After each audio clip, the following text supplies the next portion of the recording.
Assalamualaikum warahmatullahi wabarakatuh.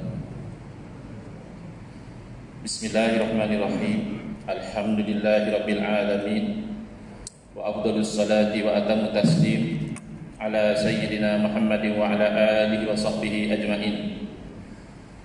Rabbi shrah li sadri wa yassir li amri wahlul 'uqdatam min lisani yafqahu qawli. Subhanaka la ilma lana illa ma 'allamtana innaka antal alimul hakim. Allahumma akhrijna min zulumatil wahmi wa akrimna binuril fahmi waftah 'alaina bima'rifatil ilmi wa sahhil akhlaqana bil hilm waj'alna mimman yastami'una al-qawla fayattabi'una ahsana. Allahumma ati nufusana taqwaha wa zakkiha anta khairu man zakkaha anta waliyuha wa maulaha.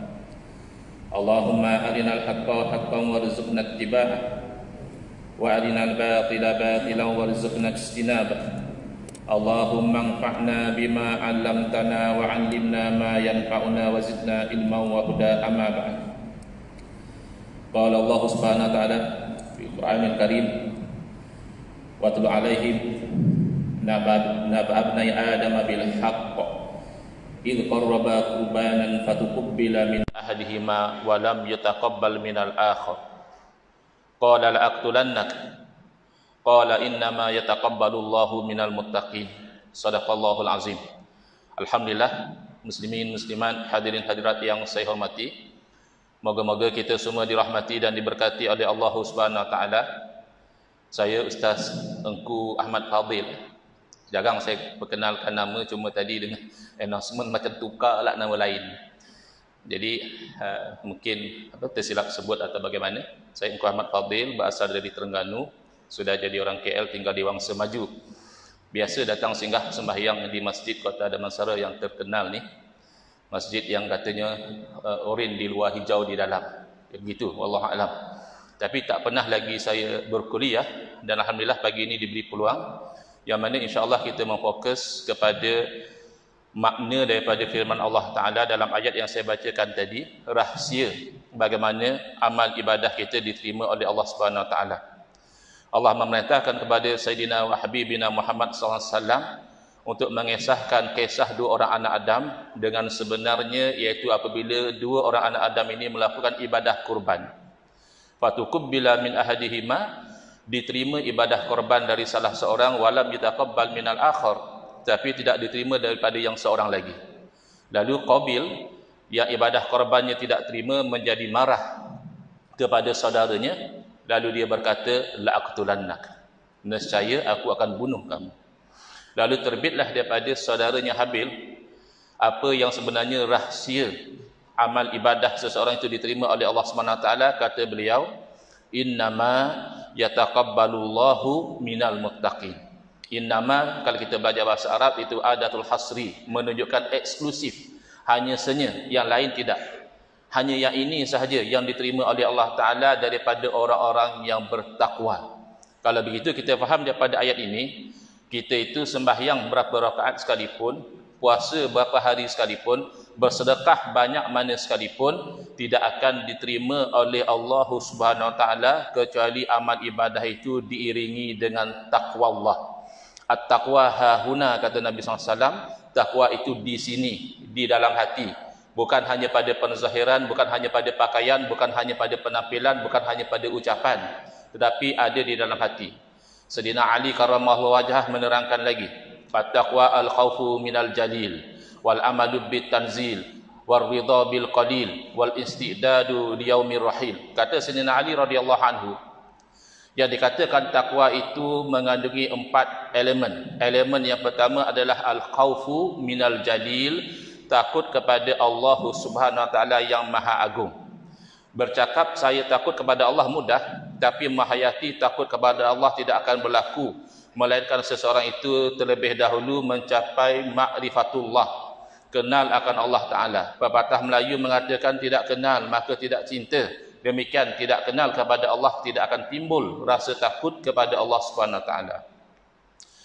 Minimum untuk ma'rifatullah adalah seseorang itu sekurang-kurangnya menghayati dengan akal fikiran yang sihat apa yang terkandung di dalam ilmu tauhid. Ini tonggak yang pertama dalam hadis Jibril alaihissalam yang masyhur. Inilah yang ditanya oleh Sayyidina Jibril alaihissalam kepada Nabi sallallahu alaihi wasallam, akhbirni anil iman, beritahu saya tentang iman. Lalu Nabi sallallahu alaihi wasallam membilang satu persatu rukun iman. Maka alhamdulillah ulama kita telah menggali daripada Al-Quran, daripada As-Sunnah, lalu mereka rumuskan dalam satu ilmu namanya ilmu Tauhid yang terkenal dalam negara kita ini dengan nama pengajian sifat 20. Tetapi hati-hati, di zaman kita ini telah berlaku usaha-usaha dakyah-dakyah untuk menjauhkan umat Islam daripada ilmu yang penting ini dengan alasan menolak sifat 20. Pertama, sifat 20 kata mereka tidak ada di zaman Nabi sallallahu alaihi wasallam. Ini adalah ilmu yang bid'ah yang tidak patut dipelajari. Yang kedua, kata mereka sifat 20 ini adalah ilmu yang menggunakan akli, dalil akal, sedangkan akidah kita berpegang pada Quran dan Sunnah. Yang ketiga, kata mereka ilmu sifat 20 ini sebenarnya terpengaruh daripada falsafah Yunani. Kita akidah nak belajar daripada Rasulullah sallallahu alaihi wasallam, bukan daripada orang kafir. Ya, hati-hati, ini dakyah-dakyah yang batil yang nanti akan menjauhkan umat Islam daripada benteng akidah mereka yang sangat ampuh, yang sangat mantap, yang menjadi antivirus kepada pelbagai jenis kerosakan akidah. Pertama, benarkah sifat 20 tidak ada di zaman Nabi sallallahu alaihi wasallam? Dusta. Bahkan sifat 20 ada semenjak daripada zaman Nabi Adam alaihissalam. Yang tidak ada di zaman Nabi SAW adalah penyusunan ilmu. Penyusunan ilmu datang kemudian, itu biasa. Di zaman Nabi SAW, sahabat tidak belajar ilmu tajwid macam kita belajar. Sahabat tidak belajar ini izhar, ini ikhfa, ini idgham bi ghunnah, ini idgham bila ghunnah. Tidak bermakna tajwid, memperelokkan bacaan Al-Quran, tidak ada di zaman Nabi SAW. Sahabat tidak belajar ilmu hadis sebagaimana yang disusun sekarang. Ada yang dikatakan mutawatir, ada yang dikatakan ahad, ada yang dikatakan masyhur, ada yang dikelaskan sebagai sahih, ada yang dikelaskan sebagai dhaif, ada yang dikatakan hasan, ada yang dikatakan munqati', mu'dal, mursal dan sebagainya. Ini semua istilah yang bid'ah. Tidak ada di zaman Nabi SAW. Tapi sikap memastikan riwayat itu memang daripada Nabi SAW atau bukan, tidakkah berlaku di zaman Nabi SAW sendiri?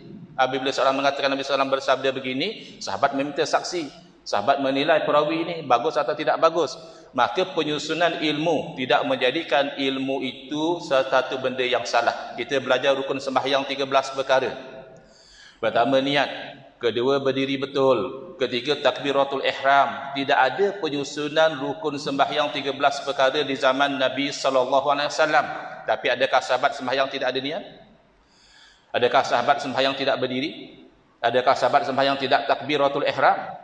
Maka saya pernah ditanya ketika saya berceramah di hometown saya di Kuala Terengganu, ada orang bertanya, Ustaz, tidakkah salafus soleh menolak sifat 20? Saya jawab, mustahil. Kalau kamu katakan salafus soleh tidak belajar akidah menggunakan sistem sifat 20, yang itu betul. Tapi kalau menolak sifat 20 menjadikan seseorang itu kafir, terkeluar dari Islam, tak mungkin. Tidakkah sifat 20 pertama menetapkan bahawa Allah wujud? Kalau seorang mengatakan Allah tidak wujud, apa jadi? Allah wujud tanpa ada permulaan. Kalau satu orang kata Allah pun dulu tak wujud juga, kemudian baru Allah wujud, itu apa jadi? Allah wujud tanpa ada perakhiran. Allah tidak sama seperti makhluk, makhluk tidak sama seperti Allah. Allah tidak berhajat kepada yang lain. Allah yang Maha Esa, zatnya, sifatnya, perbuatannya. Allah yang Maha hidup, Allah yang Maha mengetahui, Allah yang Maha berkehendak. Tidakkah setiap satu ini telah diimani oleh seorang yang namanya mukmin muslim semenjak daripada zaman Nabi Adam alaihissalam sehingga ke zaman kita? Tapi kenapa Ustaz dalam sifat 20 ini asyik ada dalil akli? Saya pernah baca dalam Facebook orang tulis, dia kata, Ustaz, saya dalam bab akidah saya hanya berpegang dengan Al-Quran dan Sunnah, saya tidak pakai akal. Minta maaf cakap, bahasa moden ini orang biar bodoh asal confident. Statement dia bodoh tapi dia confident, dia tak malu. Semenjak bilakah Quran dan Sunnah menolak penggunaan akal? Tidakkah Allah yang berfirman, afala ta'qilun? Kenapakah kamu tidak gunakan akal? Afala tatafakkarun? Orang Kedah kata, awak hang tak fikir ke?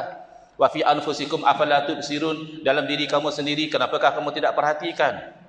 Wa fil ardi ayatul lil muqinin. Dalam muka bumi ini sudah ada tanda-tanda kewujudan Allah, tanda-tanda keesaan Allah, tanda-tanda kekuasaan Allah. Wa fi anfusikum. Bahkan dalam diri kamu ada. Afala tubsirun? Kenapa kamu tidak perhatikan, yakni dengan akal fikiran? Kalau kamu perhatikan dengan akal fikiran, kewujudan kamu sudah bercakap tentang kewujudan Allah, kerana kamu wujud selepas tiada. Setiap sesuatu yang dahulu tiada kemudian wujud, pasti diadakan. Tak mungkin dia mewujudkan dirinya sendiri. Ibu bapa dia juga tak mewujudkan dia. Kalau begitu, siapa yang mewujudkan? Perhatikan lagi dalam diri kita. Tidakkah segenap organ yang ada dalam badan kita bukan kita yang ciptakan? Bahkan bukan kita yang kawal. Ambil contoh organ yang rajin bekerja, namanya jantung. Kerjanya pam darah yang kaya oksigen seluruh badan, nanti patah balik, darah kurang oksigen, nanti keluar balik kaya oksigen, metabolisme itu dan ini. Cerita jantung ni organ yang rajin bekerja. Ketika dengar kuliah subuh, jantung jalan. Nanti masuk kerja, jantung jalan. Nanti balik berbuka puasa, jantung jalan. Nanti malam tidur pun jantung jalan. Jantung berhenti, kita jalan. Jantung jalan atau jantung berhenti, adakah kita mengawal? Ada tak antara kita yang boleh bagi jantung berehat 3 minit, 4 minit, nanti sambung balik? Dan bila jantung berhenti, adakah doktor pakar yang boleh memastikan jantung kita terus berdegup? Kalau jantung kita sendiri, dalam jasad kita sendiri, bukan kita yang mengawal, afala tubsirun. Tidakkah kamu perhatikan? Maka ini dalil akli adalah sebahagian daripada Quran dan Sunnah. Sesiapa yang menolak dalil akal dalam berakidah, dia menolak cara Allah dan Rasul. Allah Ta'ala ketika menetapkan tauhid dan menolak syirik, Allah berfirman, "Lau kana fihima alihatun illallahu lafasadata." Kalaulah ada di langit dan bumi ini Tuhan-Tuhan yang banyak selain daripada Allah, nescaya binasa langit dan bumi. Padahal realiti Tuhan tidak banyak. Kenapa Allah berfirman kalau Tuhan banyak? Bermakna i'malul akli. Bayangkan dengan akal sahajalah, kalau Tuhan lebih pada satu, tidakkah Tuhan maha berkuasa? Tidakkah Tuhan maha berkehendak? Kehendak Tuhan yang mana yang akan diluluskan? Kuasa Tuhan yang mana yang akan berlaku? Alangkah kalau kita tahu, dengar rumus, wallahu alam betul atau tidak, lepas raya akan ada PRU 15. Raya bila tak tahu, raya haji, raya puasa, raya tahun ni, raya tahun depan, wallahu alam, yang pasti lepas raya. Kenapa kita susah-susah PRU? 5 tahun sekali PRU, belanja banyak. Bukan 1 juta, 2 juta. Bahkan boleh jadi ratusan juta belanja untuk PRU. Lagi dengan perbalahan, dengan perpecahan, dengan fitnah-memfitnah dan sebagainya. Kenapa kita tak pilih jalan yang lebih aman? Jangan kita PRU-kan, siapa yang berminat jadi kerajaan, ya kita lantik, tak payah gaduh-gaduh. Tapi ramai Ustaz. Bukan satu yang nak jadi kerajaan, paling tidak sekarang 3 kumpulan yang kuat nak jadi kerajaan. Kita lantiklah 3-3. Habis Perdana Menteri siapa? Masing-masing kerajaan lantik Perdana Menteri masing-masing. Kabinet, ya, Perdana Menteri lantik kabinet dia. Itu macam mana Ustaz? Satu Perdana Menteri pun kadang masih kelam kabut. Satu Menteri Kesihatan pun kadang tahu 2 cocok, 1 bus, 1 apa, kita pun pening. Lagi 3 Menteri Kesihatan. Poinnya apa? Poinnya kalau negara sekecil Malaysia pun kita tidak boleh bayangkan ditadbir oleh lebih pada satu kerajaan. Bolehkah langit dan bumi, alam semesta, lautan dan daratan, manusia dan haiwan ditadbir oleh lebih pada satu Tuhan? Jawabnya mustahil. Mustahil inilah dalil akal. Allah Ta'ala sendiri menggunakan dalil akli. Kemudian Rasul Nabi Ibrahim alaihissalam ketika menolak syiriknya Namrud menggunakan dalil akli. Namrud mengaku Tuhan. Akal yang sihat tidak boleh terima Tuhan lemah. Siapa percaya ayah pin Tuhan, akal tak sihat, ayah pin lemah, makan nasi, sakit perut, pergi tandas, bukan Tuhan. Ada satu orang Harun mengaku Tuhan juga daripada Pahang. Lepas kena cas di mahkamah, kena stroke. Takkanlah Tuhan kena stroke. Lepas tu dia dapat dibersalah oleh mahkamah, agak-agak lah. Jadi Nabi Ibrahim AS nak berkata kepada Namrud, kamu bukan Tuhan kerana kamu lemah. Rabbiyalladzi yuhyi wa yumiit. Tuhan saya, berkuasa menghidup dan mematikan. Tapi Namrud tidak faham, atau sengaja buat tidak faham. Kata dia, ana uhyi wa umiit. Saya juga boleh menghidup dan mematikan. 2 orang tahanan, satu dibunuh, satu dilepaskan. Konon yang dibunuh telah dimatikan, yang dilepaskan telah dihidupkan. Ini kan namanya loya buruk. Yang kamu lepas tu dah hidup lama. Kamu cuma tak bunuh dia sahaja. Kalau memang kamu nak hidupkan daripada tiada, seekor nyamuk pun Namrud tidak mampu hidupkan. Bahkan dalil akli juga digunakan oleh Sayyidina wa Nabiyina Muhammad SAW ketika mengajar tauhid. Kita ada tauhid, kita ada fiqh syariat, kita ada tasawuf. Jadi ada kalanya nak kena tekankan tauhid syariat, ya syariat. Tapi tauhid kena diimani. Lalu Nabi SAW nak bagi tahu kepada umat Islam, hakikatnya apa sahaja yang berlaku atau tidak berlaku, yang kaya atau miskin, yang hidup atau mati, yang sakit atau sihat, hakikatnya itu perbuatan Allah.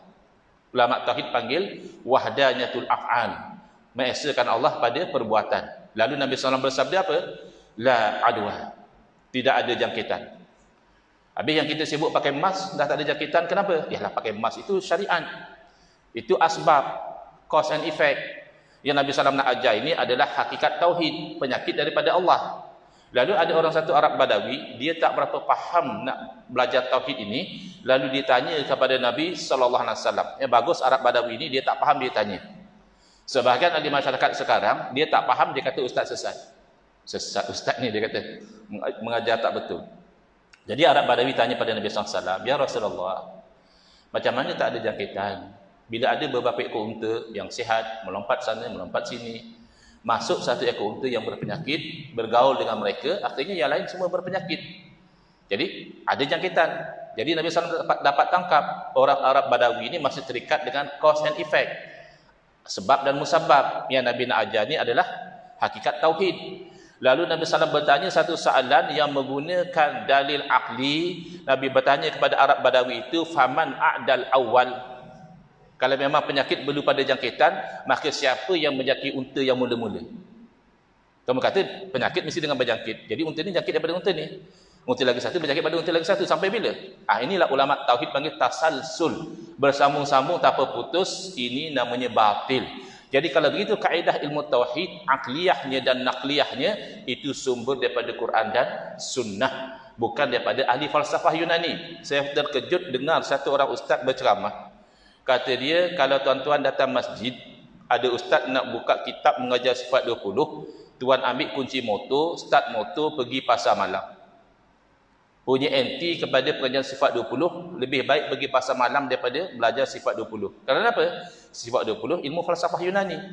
Ustaz, jangan sembang kosong. Ahli falsafah Yunani mana yang mengajar sifat 20? Sila namakan. Dalam kitab falsafah Yunani mana sifat 20 diajarkan? Sila sebut. Jangan kita terpedaya dengan sembang kosong. Tidak ada. Fakta dan data menunjukkan tidak ada ahli falsafah Yunani, kitab falsafah Yunani yang mengajar sifat 20 for the sake of argument. Kalau ada seorang ahli falsafah Yunani mengajar Allah wujud, wujud tanpa ada permulaan, wujud tidak akan binasa, tidak sama seperti makhluk, makhluk tidak sama seperti Allah, tidak berhajat kepada yang lain, satu persatu sampai 20, berarti ahli falsafah Yunani ini sebenarnya mukminun muwahhidun, orang mukmin yang bertauhid kepada Allah Subhanahu wa taala. Jadi insya-Allah Masjid Kota Damansara ini saya harapkan adalah kalau tidak satu ustaz sebulan sekali mengajar tauhid sifat 20. Ini antivirus. Orang sekarang sudah ada yang jadi etis.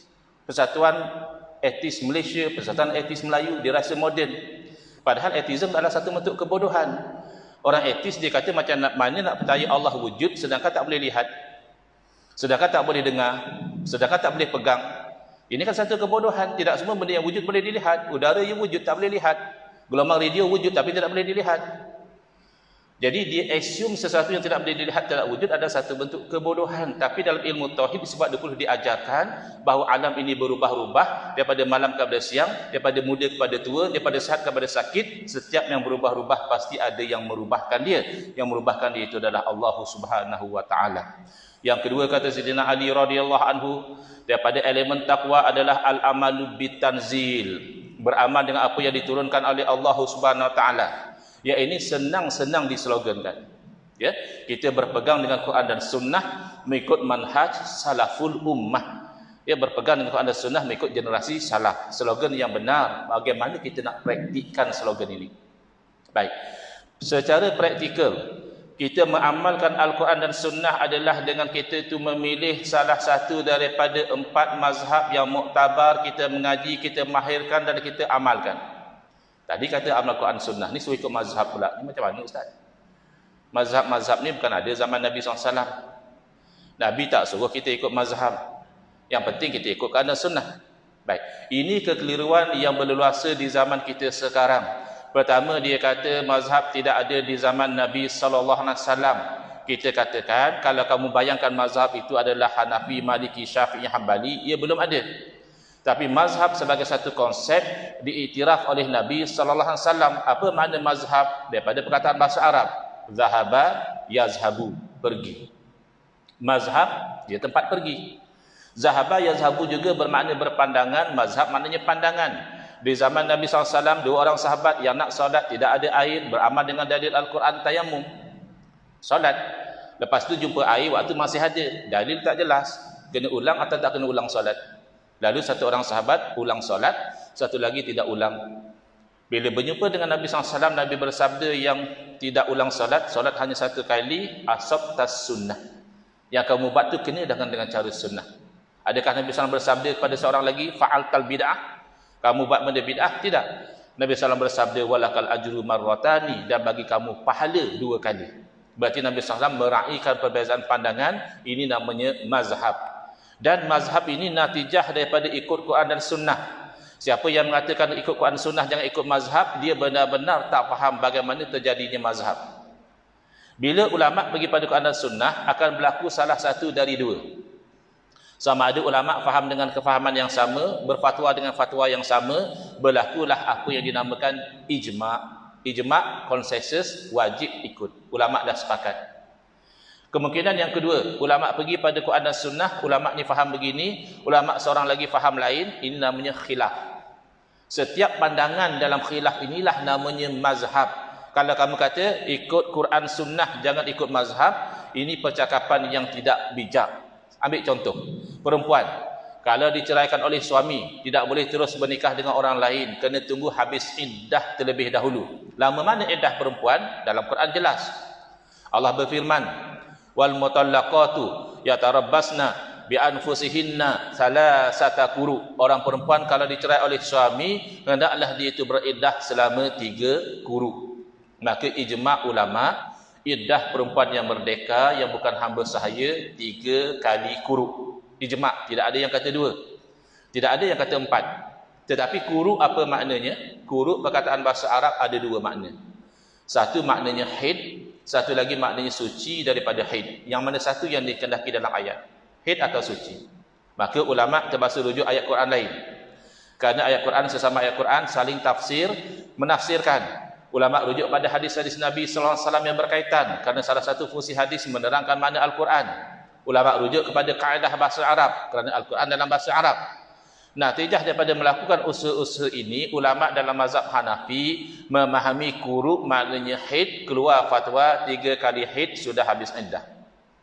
Sementara ulama dalam mazhab Syafi'i memahami quru maknanya suci, keluar fatwa 3 kali suci baru habis iddah. Bayangkan, berlaku 2 mazhab, natijah daripada merujuk Al-Quran, merujuk ayat yang sama. Cuba memahami perkataan yang sama, masih berlaku 2 mazhab. Tiba-tiba ada orang zaman sekarang kata jangan ikut mazhab, ikut Quran dan sunnah sahaja.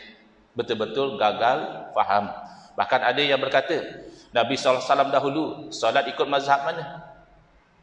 Apa yang relevan? Nabi SAW dahulu sembahyang pasti ikut wahyu. Wa ma yantiqu anil hawa in huwa illa wahyun yuha. Bagi dia tidak betul-betul mengikut hawa nafsu, takkanlah bagi dia solat ikut hawa nafsu. Nabi SAW pasti solat ikut wahyu, kita solat ikut Nabi. Bila cuba nak solat ikut Nabi, itulah berlakunya mazhab. Kerana masing-masing sahabat menceritakan kepada orang ramai, macam inilah dahulu aku lihat Nabi solat. Ya, sahabat kadang-kadang berbeza. Ada kali yang lihat Nabi SAW sujud tangan dulu, ada yang lihat Nabi SAW sujud ia lutut dulu. Masing-masing menyampaikan riwayat masing-masing. Maka berlaku khilaf, berlaku mazhab. Ya, jangan turun kepala dulu, itu bid'ah. Dan itu bahaya pada kesihatan. Ada orang sujud kepala dulu, innalillahi wa inna ilaihi raji'un. Tapi kalau lutut dulu ada sandaran, kalau tangan dahulu ada sandaran. Maka inilah berlakunya mazhab. Ada lagi yang bertanya, Nabi Isa alaihissalam nanti turun ke dunia, mazhab mana? Ini soalan-soalan futuristik yang tidak relevan. Nabi Isa alaihissalam turun ke dunia sepakat memerintah mengikut syariat Nabi Muhammad sallallahu alaihi wasallam, bukan bawa syariat baru. Nabi Isa akan memerintah ikut syariat Nabi Muhammad sallallahu alaihi wasallam. Apa kaitan dengan mazhab? Kita sekarang pun mesti beramal dengan syariat Nabi Muhammad. Nak beramal dengan syariat Nabi Muhammad, tunggu Nabi Isa turun dulu ke? Aku nak tengok Nabi Isa baca kunut subuh ke tidak? Nabi Isa baca kunut, aku mau baca. Kalau Nabi Isa pun tak baca, aku tak mau baca kunut. Bila masa nak tunggu Nabi Isa alaihi salam? Mungkin tak sempat.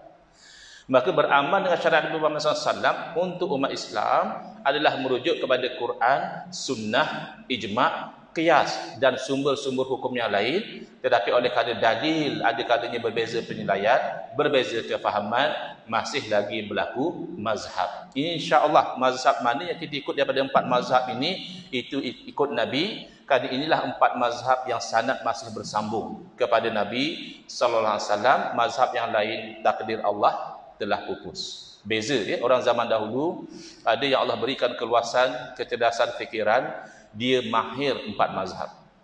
Tanya masalah dia boleh jawab 4 mazhab. Mazhab ni kata begini, mazhab ni begini. Tapi dia amal satu mazhab. Zaman kita satu mazhab kita belum mahir, 4 mazhab kita nak amal. Ini namanya terbalik ikut angan-angan besar. Hati-hati ya.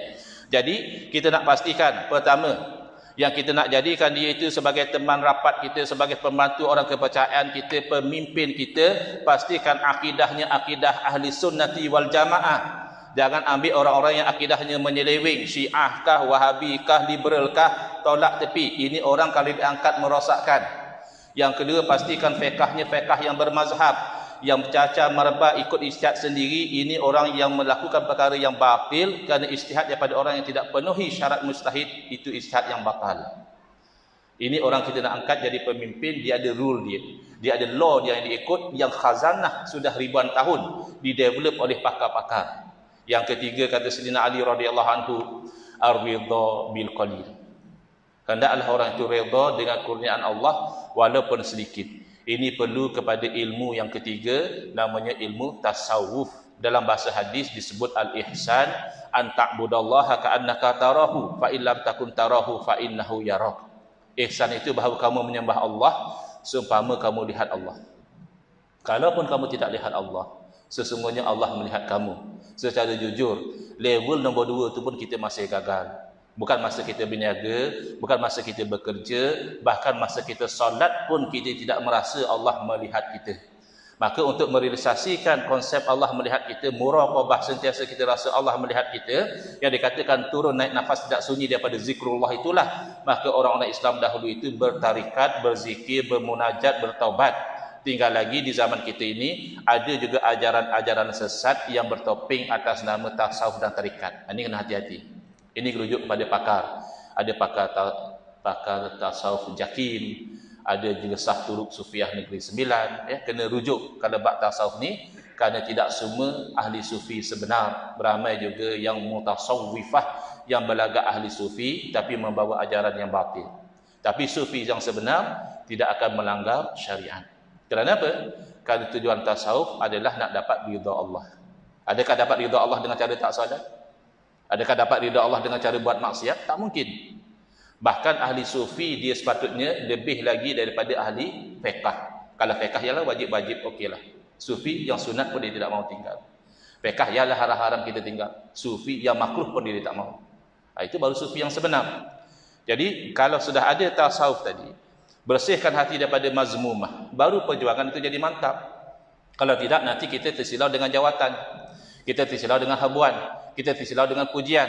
Tapi orang yang sudah lihat hanya mardatillah tujuan hidup dia, insya-Allah letaklah dia pada posisi mana pun, dia tidak akan berubah, dia tidak akan menjejaskan, dia akan istiqamah di atas jalan kebenaran. Sebab hati dia telah bersih daripada mazmumah terkeji, dia telah hias dengan mahmudah terpuji. Jadi ini 3 cabang ilmu penting dalam takwa, tauhid, fiqh dan tasawuf. Yang keempat, kata Sayyidina Ali radhiyallahu anhu, adalah al-istidadu li yaumir rahil. Bersedia untuk hari pergi tidak akan kembali. Kita insya-Allah kalau tidak alim sangat pun, tidak warak sangat pun, tapi kalau kita selalu ingat bahawa kita itu akan mati, insya-Allah kita tidak akan jadi terlampau jahat. Dan kalau kita sudah ada baik-baik pun akan jadi lebih baik. Sesuai dengan sabda Nabi SAW, aksiru min zikri hazimil lazat. Perbanyakkan daripada memperingati perkara yang menghilangkan kelazatan, iaitu kematian. Memang kalau kita ingat nak mati, lazat-lazat itu kurang. Contoh ya, orang yang katakan baduan akhir ya, the last prisoner, dijatuhkan hukuman mati oleh mahkamah tinggi, rayu mahkamah haiwan tolak, pergi pada mahkamah persekutuan pun tak terima, bawa kes kepada lembaga pengampunan juga ditolak. Lalu ditetapkan tarikh penggantungan, datang pegawai penjara, ukur berat dan juga tinggi, nak cari tali gantung yang sesuai. Kalau tak sesuai nanti tergantung lama siksa. Kalau terlampau cepat sangat kot putus leher dan sebagainya. Agak macam mana perasaan dia masa diukur berat dan tinggi. Bukan nak buat baju raya. Bukan nak buat baju pengantin, nak pilih tali gantung. Dan bagaimana perasaan dia bila dikatakan cik bagi tahulah nak order makan apa, kami orderkan the last meal. The last meal kami usahakanlah nak makan apa pun. Berselera dah agaknya. Nak order nasi ambam lagi ke, nasi kerabu lagi ke. Yalah mungkin order tapi selera tak, besok tak digantung. Dan bagaimana agaknya tidur dia pada malam tersebut. Kalau katakan tak tidur pun boleh jadi. Kasihan. Kasihan tak kasihan, kita juga baduan akhir. Setiap daripada kita yang lahir ke dunia adalah baduan akhir yang telah dijatuhkan hukuman mati oleh Allah Subhanahu Wa Taala. Tinggal tak diberitahu bila, tak diberitahu di mana, tak diberitahu bagaimana. Baduan akhir tadi dia dah tahu, dia sempat taubat, minta maaf, bayar hutang. Kita na'udzubillah sedang ketawa berdekah-dekah, na'udzubillah sedang bergeluman dengan maksiat, tiba-tiba datang kematian.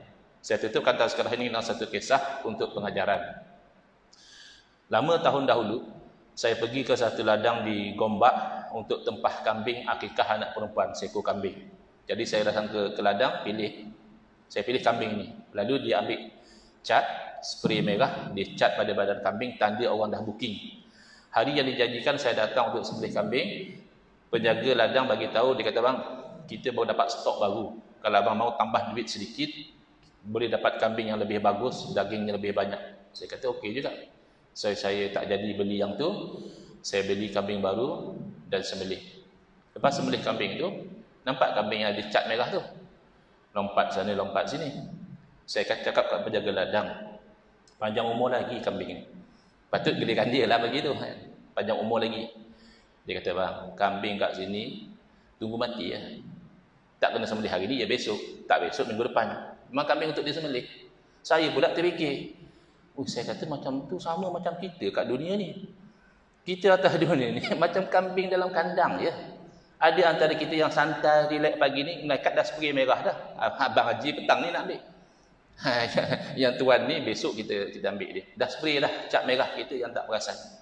Tapi kalau kita ingat hidup kita atas dunia ni tak beza pun dengan kambing di ladang, masing-masing tunggu masa untuk diambil, maka insya-Allah kita itu menjadi baik, ada takwa Allah, lalu amal ibadah kita diterima oleh Allah Subhanahu Wa Taala. Hadza wabillahi taufiq wal hidayah. Wassalamualaikum warahmatullahi wabarakatuh.